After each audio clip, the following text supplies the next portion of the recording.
La Russie a attaqué aujourd'hui, en plein jour, la région de Kiev avec des missiles balistiques, juste après une nuit d'attaques massives de drones et de missiles ukrainiens contre des usines russes et les entrepôts de Wildberries.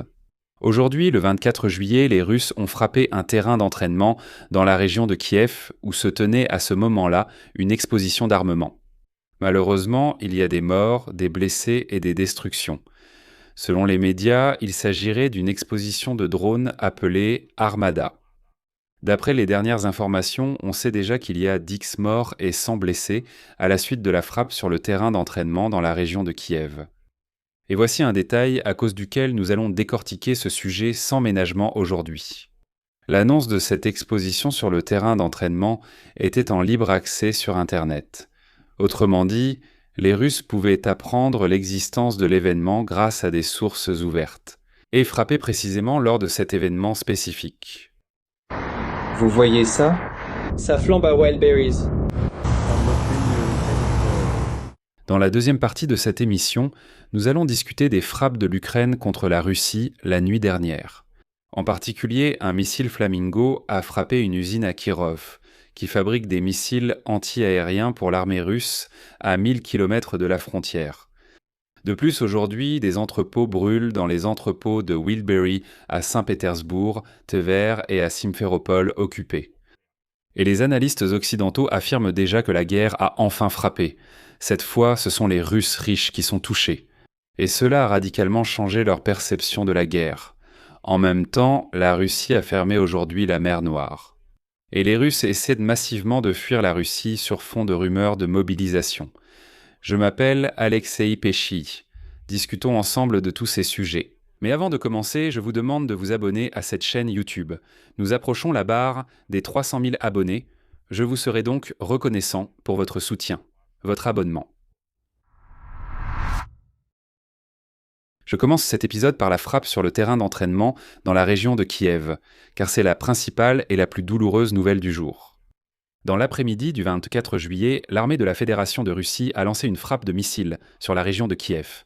Le président de l'Ukraine, Volodymyr Zelensky, l'a officiellement annoncé. Il a précisé qu'une opération de sauvetage est en cours sur le site de la frappe.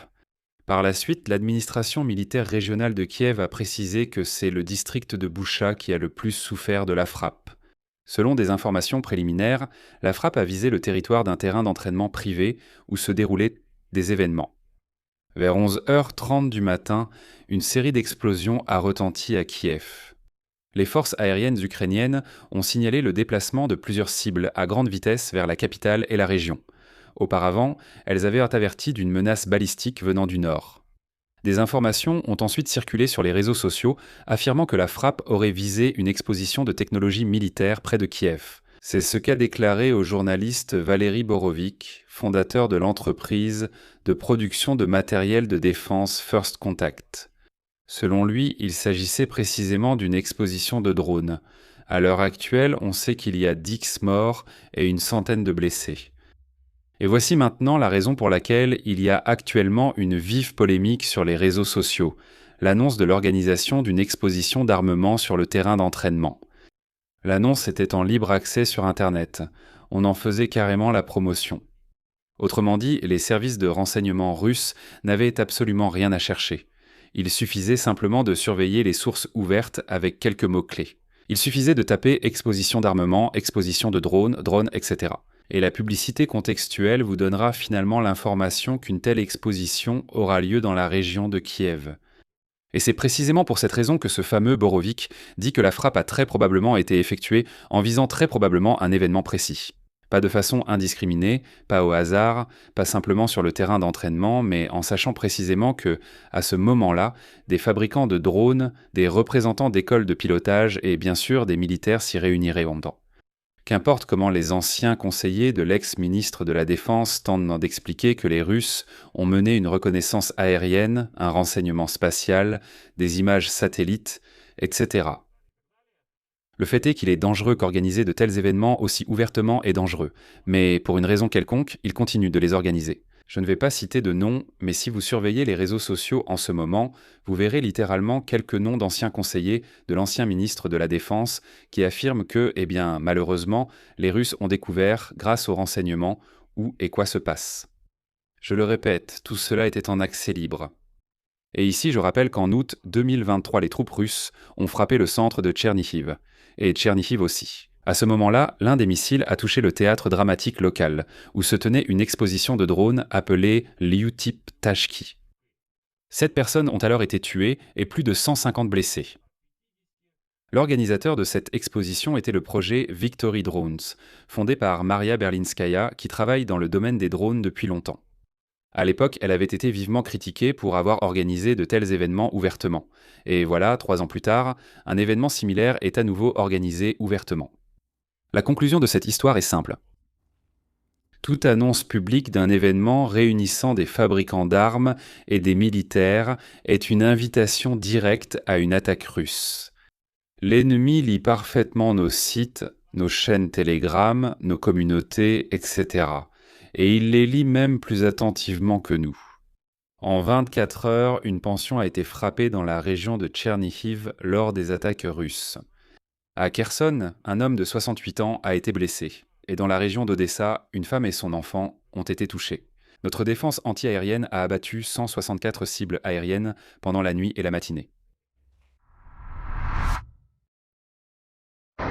Vous voyez ça, c'est juste l'enfer. J'ai dormi cette nuit, je n'ai rien entendu. D'habitude, j'ai un sommeil profond. Quand je me suis réveillée ce matin, j'ai vu ça. Je tremble encore. Je pense que cet entrepôt à Altar est à Saint-Pétersbourg. Suite.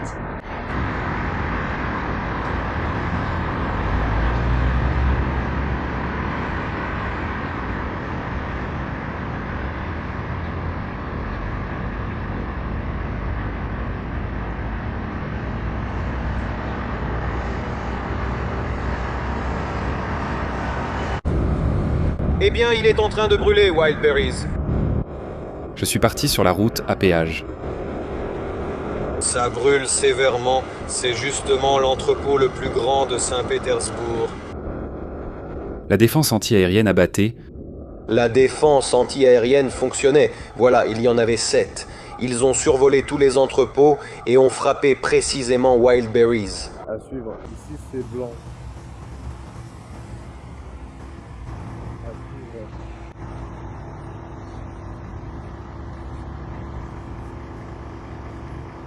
À suivre. À suivre, à suivre, à suivre.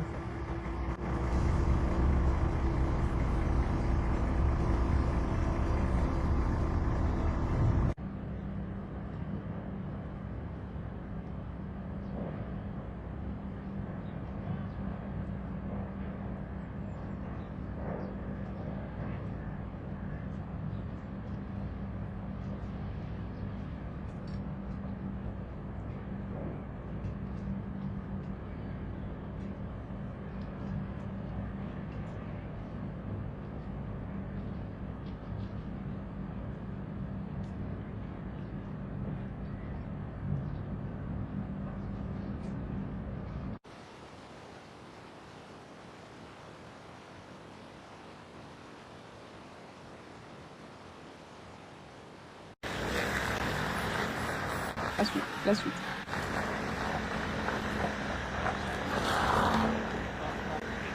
La suite. Merci d'être avec moi, merci à toi. Cette nuit-là, toute la Russie était en feu. Le matin du 24 juillet, les forces de défense ukrainiennes ont frappé une entreprise de défense dans la ville de Kirov. Le nom complet de la cible est Société par Action, usine de construction mécanique de Viatka Avitek. Elle fait partie du consortium Almaz-Antey, c'est-à-dire la principale structure de la défense anti-aérienne russe. Analysons ce que fait précisément cette usine, car cela permet de comprendre à quel point cette frappe a réellement été douloureuse. Et en plus, vous savez avec quoi ils ont frappé ? Avec un missile Flamingo que, selon les Russes, l'Ukraine ne possède pas. Excusez-moi pour la digression, mais j'ai une vidéo sur ma chaîne YouTube à propos du missile Flamingo, qui redevient régulièrement d'actualité. Et donc je vois régulièrement des commentaires là-bas. Vous savez, ça fait environ 1 an que ça dure. Des Russes viennent et écrivent « Non, ce missile n'existe pas. Tout ça c'est inventé, il n'y a rien. Ce ne sont que des dessins animés qu'on vous montre. » Et ainsi de suite. Eh bien voilà le dessin animé d'aujourd'hui. Le dessin animé a frappé une usine à Kirov. Alors, qu'est-ce qui est important là-bas ?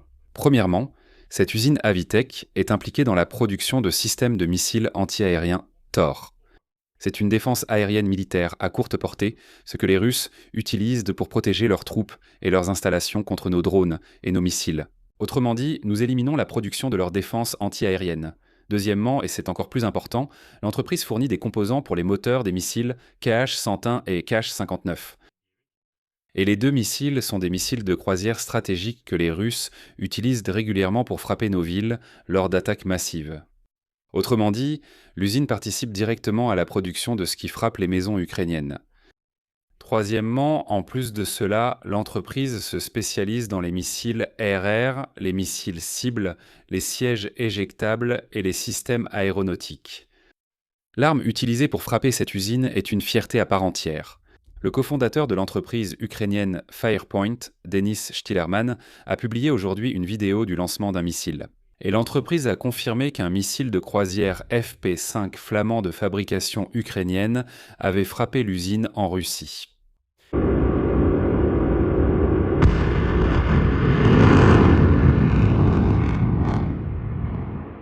La distance est de plus de 1000 km à vol d'oiseau depuis la frontière avec l'Ukraine, ce qui signifie que c'est notre propre missile, notre production, 1000 km en profondeur. Pour moi, c'est un résultat vraiment impressionnant. Les conséquences, selon la partie russe, sont les suivantes.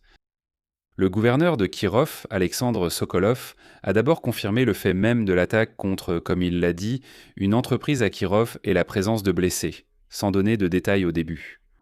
Plus tard, les chiffres ont augmenté. Il s'est avéré que 6 personnes sont mortes sur place et que 26 autres ont été blessées. L'incendie, selon lui, a été maîtrisé. L'électricité et l'approvisionnement en eau dans la ville ont été rétablis, car ils avaient été interrompus après l'attaque. Selon les témoins, la déflagration a brisé les vitres des bâtiments situés à 300 mètres du point d'impact. Cela montre clairement la puissance de cette frappe. Et voici un détail qui en dit long sur leur organisation, à ces Russes sauvages. Donc, les gens rapportent sur les réseaux sociaux qu'il n'y a eu aucune alerte concernant l'attaque, les sirènes d'alerte aérienne ne fonctionnaient pas, et apparemment, aucune évacuation du personnel n'a été effectuée du tout. Autrement dit, l'usine continuait de fonctionner comme si de rien n'était, jusqu'au moment où un missile l'a frappée. C'est-à-dire que l'usine, Almaz Antei, qui fabrique elle-même des systèmes de défense anti-aérienne, s'est retrouvée sans avertissement, sans sirène d'alerte aérienne, et aucune défense anti-aérienne ne l'a protégée. Eh bien, c'est une ironie intéressante. Et Volodymyr Zelensky a commenté cette frappe avec les mots suivants. Je cite « Nos forces de défense de l'Ukraine ont aujourd'hui frappé l'une des entreprises militaires les plus importantes de la ville russe de Kirov. Elle fournit des composants pour l'aéronautique et les systèmes de missiles, qui sont notamment utilisés lors des frappes massives contre nos villes et nos communautés. Ensuite, il a qualifié cela de réponse juste aux frappes russes contre l'Ukraine et a ajouté que les sanctions à longue portée ont frappé une installation pétrolière à près de 1350 km de distance. C'est-à-dire qu'ils ont frappé non seulement l'usine de missiles à Kirov. Et pendant que Kirov brûlait, nos drones, cette fois pas des missiles mais des drones, ciblaient la logistique. Et cette fois, les frappes ont atteint le nord de la Russie, y compris leur deuxième capitale. En particulier, à Saint-Pétersbourg, des drones FP-1 ont attaqué un complexe logistique. Le complexe logistique Wildberries, l'un des plus grands centres de traitement et de distribution de marchandises de la société dans tout le nord-ouest de la Russie. Après plusieurs impacts, un incendie violent s'est déclaré là-bas. Je souligne qu'il y a eu plusieurs impacts. Aucune défense anti-aérienne n'a protégé et personne n'a vraiment essayé de repousser cette attaque.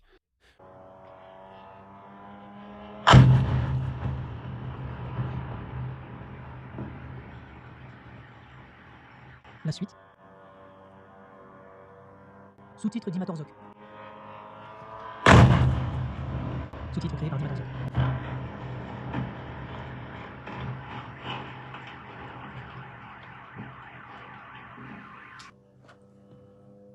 Le voilà qui vole.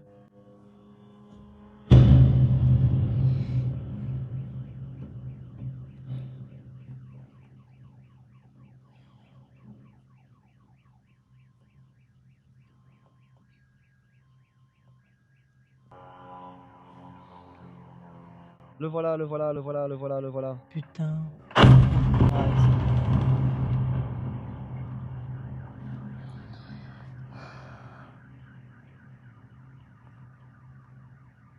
Avez-vous remarqué à quel point c'est devenu routinier que les drones et missiles ukrainiens volent librement partout en Russie, 1300 km, 500 km, peu importe la distance. Ils volent librement, attaquent des entrepôts, attaquent des raffineries de pétrole, attaquent tout ce qu'ils veulent, et la DCA, la fameuse DCA russe, ne peut absolument rien y faire. Au début, ils en abattaient encore quelques-uns, mais maintenant, c'est devenu banal. Et voilà que le gouverneur de la région de Leningrad, Alexandre Drozdienko, bien sûr, après 3 heures du matin, a annoncé qu'ils auraient, soi-disant, abattu 33 drones au-dessus de la région. La formule habituelle, soi-disant tout abattu, alors que des messages sur les réseaux sociaux évoquaient des frappes massives dans toute la région. On continue. Tver. Le chef de la région, Vitali Korolev, a signalé un incendie dans le bâtiment administratif d'un centre logistique dans le village d'Elevator après l'attaque. Les habitants locaux ont pris des photos et des vidéos de l'incendie. Les autorités n'ont pas précisé l'ampleur de l'incident, mais là aussi, il est évident que ce sont des entrepôts qui brûlent. Et voici le plus révélateur. En ce moment, les forces armées ukrainiennes débarrassent la Crimée ukrainienne des déchets, amenés là-bas par ces Russes sales et sauvages. À Simferopol, un incendie s'est également déclaré la nuit dans un entrepôt de Wildberries après l'impact d'un drone. En général, la destruction des entrepôts de Wildberries bat son plein. Et maintenant, voici la partie la plus intéressante. Comment cela fonctionne. Pas dans le sens militaire, mais dans le sens social et psychologique. Voici ces attaques précises contre les entrepôts de Wildberries. Aujourd'hui, j'ai ouvert le Wall Street Journal et j'y ai vu un article. Le journal a consacré un article aux frappes contre Wildberries. En général, l'analyse elle-même et sa conclusion sont très désagréables pour le Kremlin. La thèse principale du journal est la suivante. Pendant 4 ans, le Kremlin a soigneusement protégé les Russes des conséquences de la guerre, maintenant l'apparence d'une vie normale pour les citadins aisés, tandis que les pauvres étaient simplement envoyés mourir en Ukraine. Le tableau était le suivant. Magasins ouverts, livraison assurée, la guerre loin à la télévision. Mais maintenant, les drones ukrainiens frappent les centres logistiques de la plus grande entreprise de commerce électronique du pays, amenant ainsi la guerre dans les foyers de la classe moyenne russe. Et comme l'écrit la publication, 81 millions de personnes utilisent les services de Wildberries chaque mois. C'est plus de la moitié de la population russe. Le Wall Street Journal note que le mécontentement s'accumulait déjà avant les attaques contre les entrepôts en raison du manque de carburant, conséquence de la campagne ukrainienne de plusieurs mois contre les raffineries de pétrole. Ensuite, la publication cite l'évaluation d'Oxford Economics tirée d'une note analytique de cette semaine. Je cite mot à mot.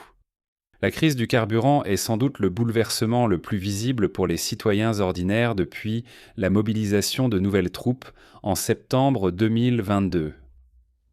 Dans le même temps, comme le souligne la publication, Vladimir Poutine ne montre absolument aucune inclination à réduire ses ambitions militaires en réponse à la détérioration de l'économie. Autrement dit, la vie des gens empire, mais il continue, et cela d'ailleurs reflète mieux que tout la réalité de la Russie. Les Russes par tonnes peuvent littéralement mourir de faim, Vladimir Poutine s'en moquera, parce qu'il a sa guerre, la Crimée, le Donbass et tout le reste. Et la suite logique de toute cette histoire. 2 nouvelles sur la façon dont les Russes réagissent à tout cela. La première nouvelle. La Russie a officiellement déclaré aujourd'hui que ses eaux en mer Noire sont dangereuses pour la navigation. Les Russes n'ont pas eu le temps de se réjouir que les navires ne vont plus dans les ports d'Odessa, qu'il s'est avéré qu'ils ne se rendent pas non plus dans les ports russes. Bloomberg écrit que l'avertissement s'adresse à tous les navires se trouvant dans la zone économique exclusive de la Russie en mer Noire, et le ministère russe de la Défense explique cela par la menace d'attaques de drones ukrainiens et de drones maritimes. Autrement dit, réfléchissez à l'ampleur du changement. Le pays qui tente d'étouffer les ports ukrainiens depuis 4 ans reconnaît lui-même que ses propres eaux sont devenues dangereuses. Autrement dit, nos drones maritimes et aériens ont fait de la mer Noire un problème pour les Russes. Deuxième nouvelle. Les Russes, pour une raison quelconque, se sont mis à fuir la Russie. Le nombre de recherches en ligne sur la façon d'obtenir un passeport international et sur les destinations accessibles sans visa a rapidement atteint des niveaux records depuis le début de la guerre à grande échelle. La raison est évidente. Le 22 juillet, la Douma d'État de la Fédération de Russie a adopté en une seule journée une loi permettant d'envoyer au front des personnes condamnées pour banditisme et contrebande de drogue. La garde nationale russe prépare une extension de ses pouvoirs spécifiquement pour la période de mobilisation et de loi martiale. Et le renseignement ukrainien avance le chiffre d'au moins 500 000 personnes pour la conscription d'automne. Et j'ai publié hier un épisode séparé sur ce sujet. J'y explique toute la logique expliquant pourquoi les Russes doivent vraiment s'inquiéter et fuir la Russie. Parce que tous les facteurs indiquent bon vraiment que Poutine annoncera une mobilisation à l'automne. Sous quelle forme exactement, c'est une autre question. Allez sur la chaîne et regardez l'épisode précédent si ce n'est pas déjà fait. Il devient de plus en plus difficile de fuir. Comme il s'est avéré, officiellement, plus de 3 millions de Russes se sont déjà vus imposer des restrictions de sortie du territoire en 1 an. Et on refuse tout simplement aux hommes la délivrance de passeports internationaux. En résumé, cette journée est difficile. C'est notre douleur. Une frappe balistique a touché le terrain d'entraînement de la région de Kiev lors de l'exposition Armada. Là-bas, il y a 10 morts et des dizaines de blessés. C'est ce que l'on sait au moment de l'enregistrement de cette émission. Et une leçon amère sur les annonces publiques que l'ennemi lie à la place des renseignements. D'un autre côté, l'opération ukrainienne Flamingo à 1000 km à l'intérieur du territoire contre l'usine Alma-Zanté, qui fabrique pour eux des systèmes de défense aérienne et des composants pour les missiles qui frapperont nos villes. En plus, 4 entrepôts Wildberries en feu d'un coup, de Saint-Pétersbourg à Simferopol, et surtout à l'effet. La guerre a atteint la classe moyenne de la Russie. La crise du carburant est devenue pour les Russes ordinaires le choc le plus durement ressenti depuis la mobilisation de 2022. Les gens cherchent massivement un moyen de quitter la Russie, et le Kremlin déclare dangereuse sa propre zone maritime de la mer Noire. Je vais m'arrêter ici. Donnez votre avis et vos conclusions dans les commentaires sous cette vidéo. Abonnez-vous à la chaîne, activez la cloche et n'oubliez pas de mettre un like. Si vous souhaitez soutenir le travail de cette chaîne YouTube, je vous en serai reconnaissant. Vous pouvez le faire en faisant un don via les liens et les coordonnées dans la description de cette vidéo. C'est tout pour aujourd'hui. Prenez soin de vous. À bientôt à tous.